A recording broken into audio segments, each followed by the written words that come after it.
Welcome back. It's so good to see you. So, today we are going to be answering some personal questions. You can answer them in the comments as well. I feel like it's been a while since we've gone through this book and answered the questions, so I figured why not? I like answering questions. And it'll give you something to put on in the background. Maybe it'll bore you to sleep. Or maybe it'll be interesting story time. Who knows? I guess we're about to find out. Okay. And again, I've mentioned before, whenever I make these videos, I do not read every question because sometimes the questions are just stupid. Or I can't think of an answer, so.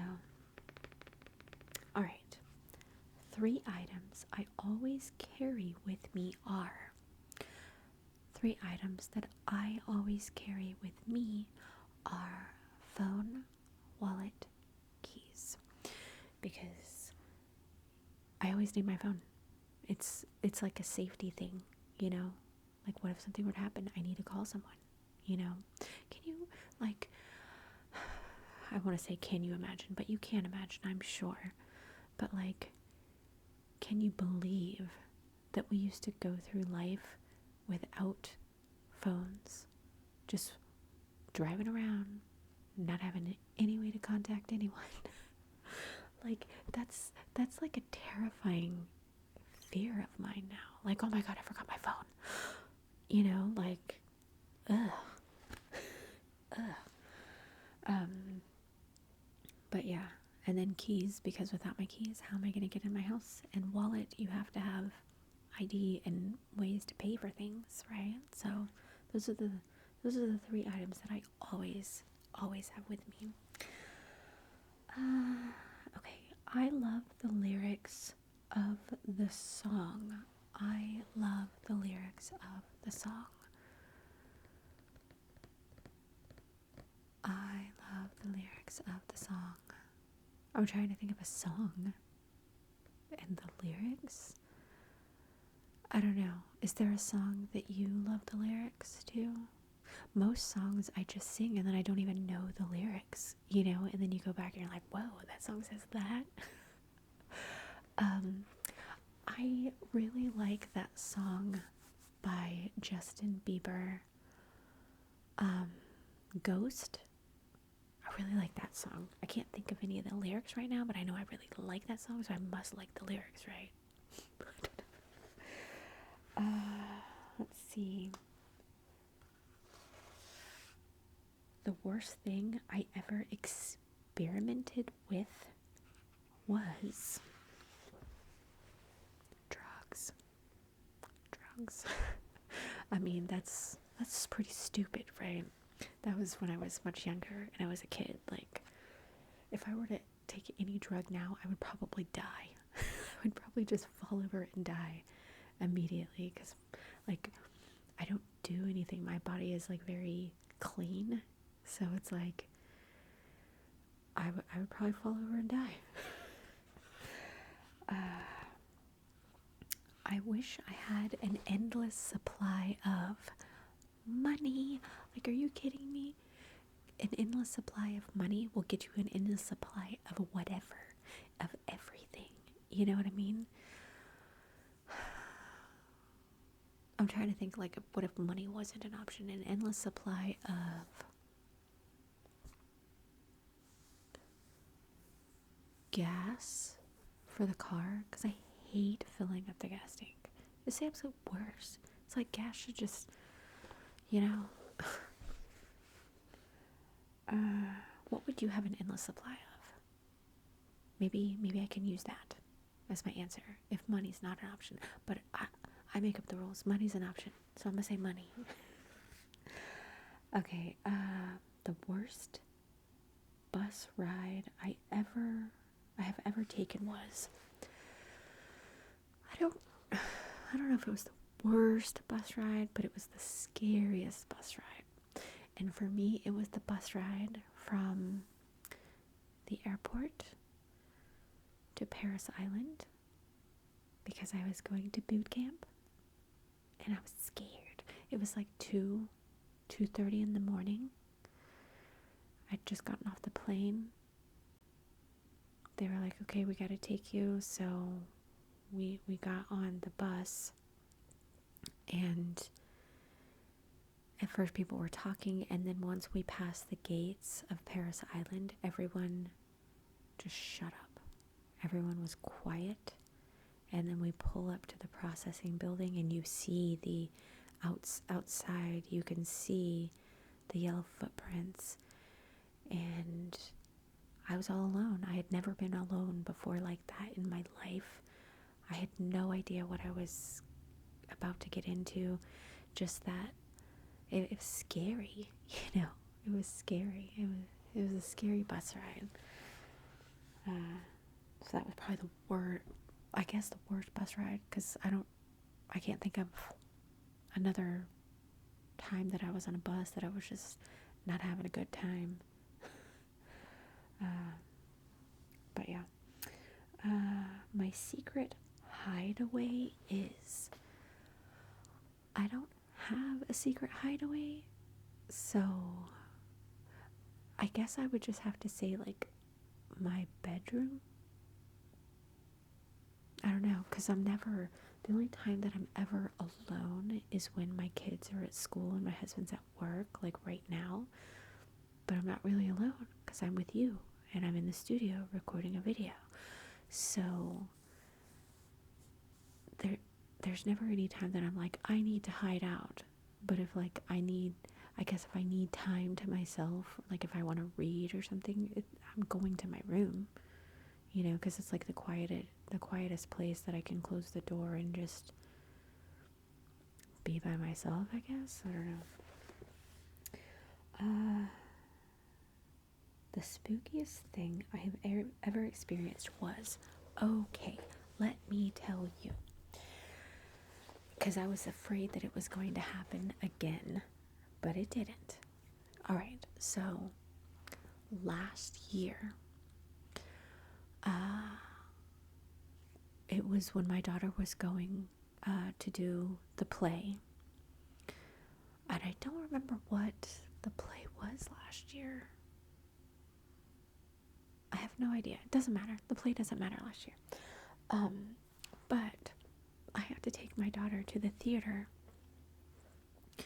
and for like rehearsals, and they rehearse for like 5.5 hours every single day. So we don't get home until like 9:30 at night, and it's always we don't get to leave until about 9:30. But it's always very dark outside, and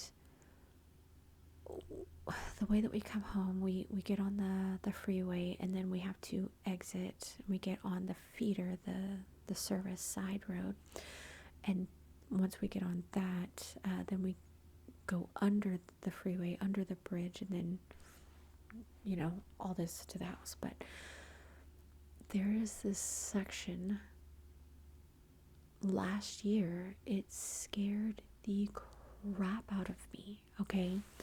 Because we were driving. My daughter was in the back. She was going over her script, like, you know, rehearsing songs or lines or whatever. And I'm focusing on the road because it's nighttime and I'm driving. But at that time of night, there's not a lot of people driving around. So there's not a lot of headlights or anything like this. Well, I'm trying to describe it. The way, let me set this down.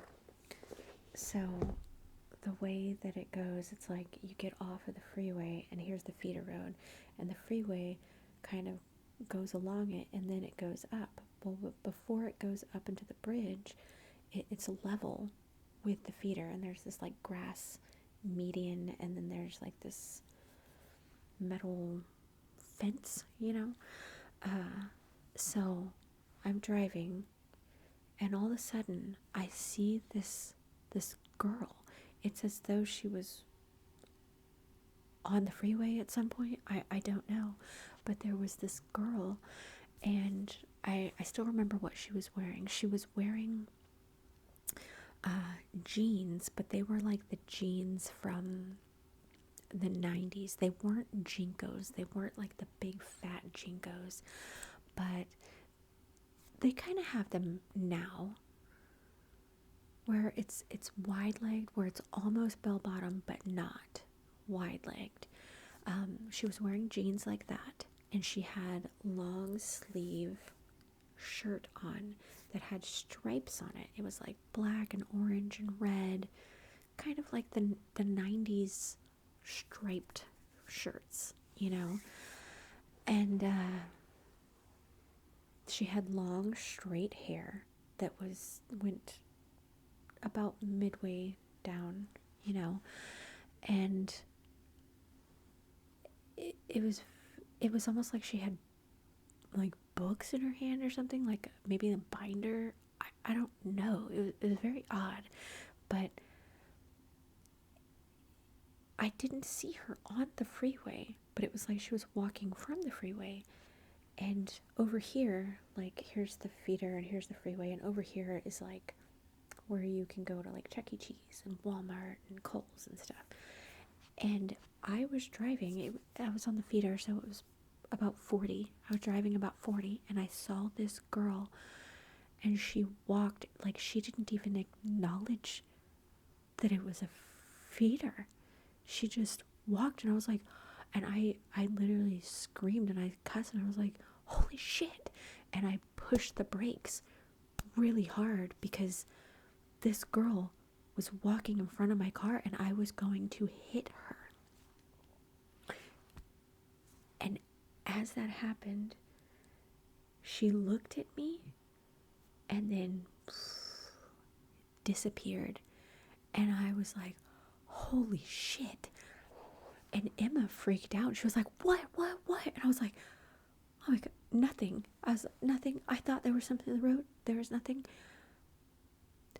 That was a literal freaking ghost. It had to have been. How could I have seen her as clear as day? And then as she gets, and I'm braking, and as she, like, I would have hit her. She just, what?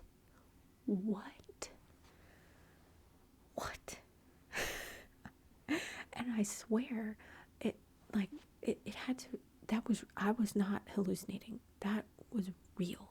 That really happened. I legitimately thought I was going to hit her and kill her. Because she just didn't even, like, I pushed my brakes and kind of swerved a little. No, that, I'll never forget it. So every time I drive by there at night, especially when it's coming from the theater, every single night, as I'm driving, I was like, please don't do it, please don't do it, please don't do it, please don't do it, because I know, and I don't know if this is connected or not, but there is, and I didn't notice it until after that had happened, there is one of those crosses there. Someone actually died right there. I don't know if it was a car accident. I don't know if it was her walking across. I have no idea. But that was the spookiest thing that has ever happened to me. I'll never forget it. Never. Okay. One book I really look forward to reading is, I don't know, because you know I do love reading, but one book that I'm looking forward to reading, I'm not buying any new books right now because I have a bunch of books on my Amazon list, so I'm hoping to get one or some of those books that are on there, but I don't actually remember what's on there. But I'm looking forward to reading whatever books those were. I don't know. All right, whenever my family didn't like the person I was dating, I never introduced my family to anyone besides my husband. Like, my family was accidentally introduced to one of my boyfriends, but it wasn't my doing. It's because my ex-boyfriend was my brother-in-law's brother, and he didn't have anywhere to go on New Year's Day or something, and so my brother-in-law told him, well, you can just go with us because your girlfriend's going to be there. So, and they didn't tell me, and I'm like, because I was not ready for that. I was not ready to introduce him to my entire family, so I didn't. I didn't. I was just like, okay, you're here. And like, I don't know. It was just, I was real mad. I was real mad that they did that because I didn't want my family to meet him like that, you know? And I had never introduced my family to anyone else because to me, if you introduce someone to your family, they better be worth it, you know? And at that stage of our relationship, it was not there yet. So, you know, but I knew with my husband, I knew immediately. I was like, he's the one. So I introduced him to my parents right away. And then my family, the first year that we were together, he was at Cookie Day. That's when he met the entire family, you know. So no one has ever been like, we don't like your boyfriend. My favorite romantic gesture is I don't like romantic anything. I feel like it's so cheesy and fake. I don't like that. So to me, I guess a romantic gesture would just be like spending time together. Like, I really like spending time with my husband, but I really like spending time with my husband without the kids. Which is very rare now, you know. So whenever we go to like HEB or whatever, Walmart, something like that, it's like, oh, my husband.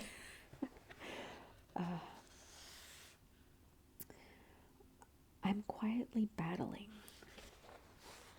Quietly battling. Well, you know what, that I am battling MS, so that is not, I'm not quiet about that.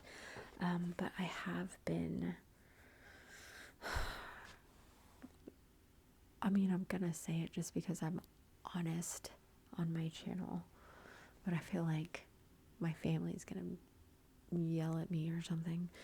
But I have been quietly battling breast infection. It's almost gone now, but I get them every so often, but I don't understand why I get them because it's not like I breastfeed and I don't have a nipple piercing or anything like that, so I don't understand why I get them. And I'm sure I'm gonna get yelled at, like, you need to go check that out and blah blah blah, but it's like I don't have the money or time to do that. To get, like, I don't want to have a mammogram. I don't want to do that. I don't want to have an ultrasound done. Like, no. It's fine. But man, breast infections are the most painful thing ever. Ever. And I'm like the most clean person, so it's not like I just don't understand. how do you get them? Because I've looked it up. Like, I don't understand how I get them. And it's like, oh, well, if you have a nipple piercing, whatever. Or sometimes when you're breastfeeding, blah. Well, I don't do that stuff. So it's like, what? I know I need to go to the doctor. I know I need to get things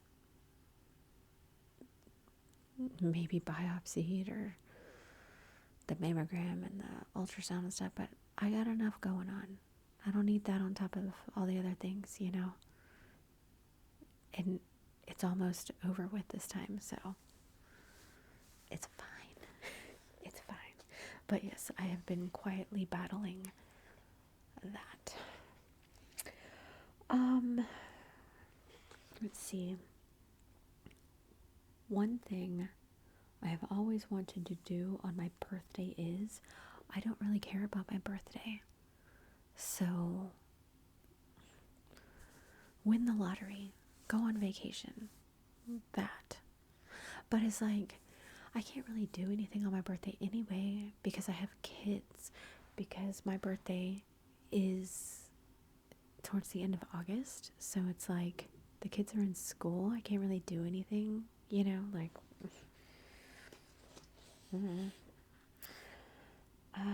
One piece of advice I want to share with people is be nice. Just be nice. Even if you don't like someone or they annoy you, just be nice, because you never know what someone is going through.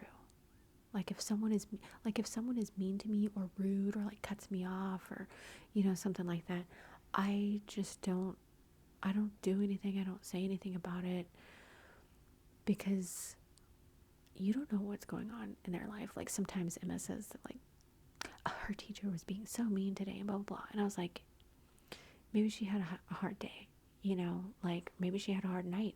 You don't know. She could have gotten to an argument with her husband, or her dog could have died yesterday.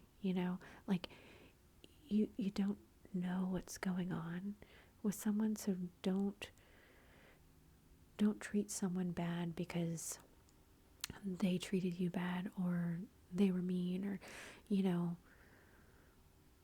just be nice. Just be nice. Let's see. One thing that is off limits to me is off limits. Like, I don't like meat, alcohol, drugs. Those are completely off limits. I would never. But like, to me, off limits is like something that I can't have. Well, what is that? I don't know. I don't know what that means, off limits. Let's see. The person I miss every day now that they're gone is obviously my brother. I miss him every single day. And my grandma, I miss her. I miss her so much. But if I'm being honest, I miss my brother more. Yeah. Let's see. My favorite line from a movie is, "Yeah, adding." Yeah, adding. Okay, so there's this movie. What is the movie called? The movie... Yeah, adding. It's got Ricky Gervais in it. Ghost Town. Ghost Town is one of my favorite movies. It's one of my husband's favorite movies as well. It also has Greg Kinnear in it. But Ricky Gervais plays this dentist who dies during a routine operation, but then he's brought back to life. And then when he was brought back to life, he can see dead people, and they're like, "What? You can see us?" And he doesn't want anything to do with them, because he's very antisocial and whatever. Well, they won't leave him alone, and every time, if he walks by if you walk through a ghost, you sneeze, okay? And there's this one scene where he's going through the lobby and it's just packed with ghosts because they're like, you can see us, you know, because they want to move on and they're unresolved issues, you know. And he's just walking by and he's just like, you know, I don't know. Anyway, but like he sneezes constantly and the doorman is just like, bless you, bless you, bless you, and he's like, okay, just whatever. And I don't remember what the guy says, but he's like, you can't, because he's saying you can't see all these people. He's like, you can't. It's not you. It's a bit you. You adding.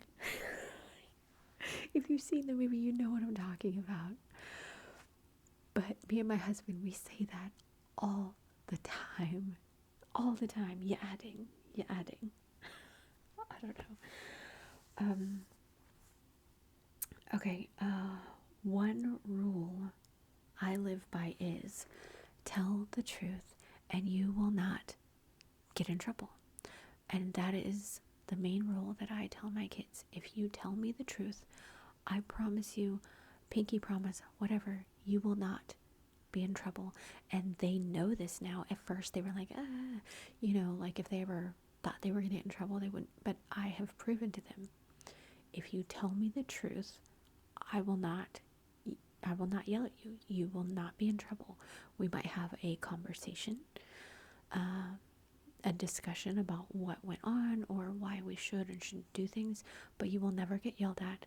I will never be mad at you, and you will never get in trouble if you tell me the truth.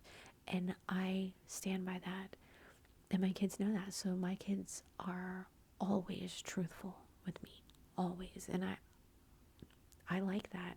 I like that I have an open communication with my kids, and because I set that up when they were young, they can be truthful with me now. And they know that I won't judge them or anything. I won't yell at them. I will never be mad at them. And they're like, that's so cool, because no one else's parents are like that. You know, they're always so mean and yelly and blah, blah, blah. And they know that they can come to me with anything. And if they tell me the truth, that I will accept whatever they have to say, and that we will work through whatever the problem is, whatever the situation is, together, you know. And yeah, so that's one rule that I live by. Tell the truth and you will never be in trouble. One thing I learned by trial and error. I think that's going to be the last question. Yeah, it's long enough video. One thing that I learned from trial and error is cooking. I grew up watching my mom cook, like everything, and I grew up watching the cooking channel and stuff like that, you know. So I learned from watching and then doing, and then, you know, I've never been like a bad cook, but when you're first starting out, it's like, it's not the best, you know. But after you cook for a certain amount, you know, you're like, I think it would taste better like this. And then you start cooking it like that, and you're like, that is better.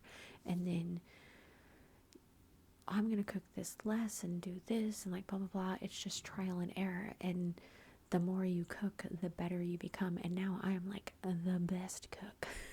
Like, my food tastes better than like restaurant food or, you know, stuff like that. But it's like, sometimes it's just like, oh, I'm so tired. I'm so tired. I don't want to cook, you know. But I also won't let anyone else cook. Like my son, I will let him help me cook. So he's learning to cook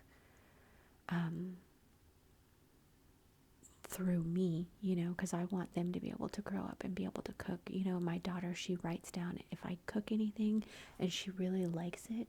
She has started doing what I did when I was younger, is I watch my mom and then I write down every step that she does, all the ingredients and stuff like that. So Emma has her special cookbook. So if anything ever happens to me, or if I like, you know, die or whatever, she'll be able to enjoy my food still because she has it all written down, you know. So, but anyway, so yeah, if you're not a good cook, just keep trying. Just keep trying, keep trying. You'll get there. You'll get there. But anyway, yeah, so those are all the questions that I'm going to answer today. I really hope that you enjoyed that. Thank you so much for watching, and I will see you soon.